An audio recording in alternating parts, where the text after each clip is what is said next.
important. But I think we fall in too easily into a marketing jargon and doctrine that it says, be positive, be positive. If your message is not positive, people are not going to buy your product.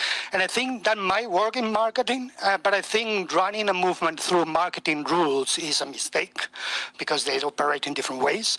And I think it's the opposite. A movement has to be far more negative than positive to be a movement, because people are not going to move their asses off the chair if anything is okay, if anything is satisfactory. And the other way to say is not satisfactory is say no. It's the most black and white way to say it. Anything that is not no might be interpreted as perhaps a little bit satisfactory. You cannot be gray in this area. You have to be very emphatic in what you no means no.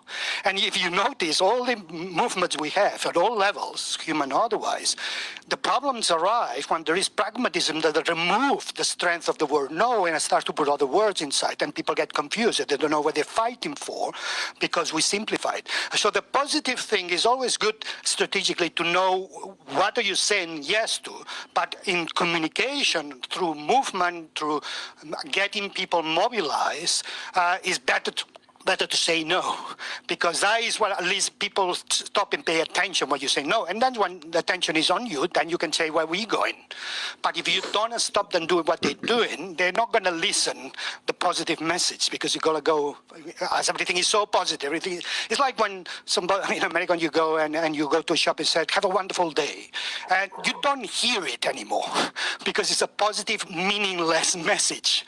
If somebody said, oh, you have something wrong in your jacket, you immediately pay attention to. So the no is much more powerful. And I hear all these positive, and that's the reason I wrote the article.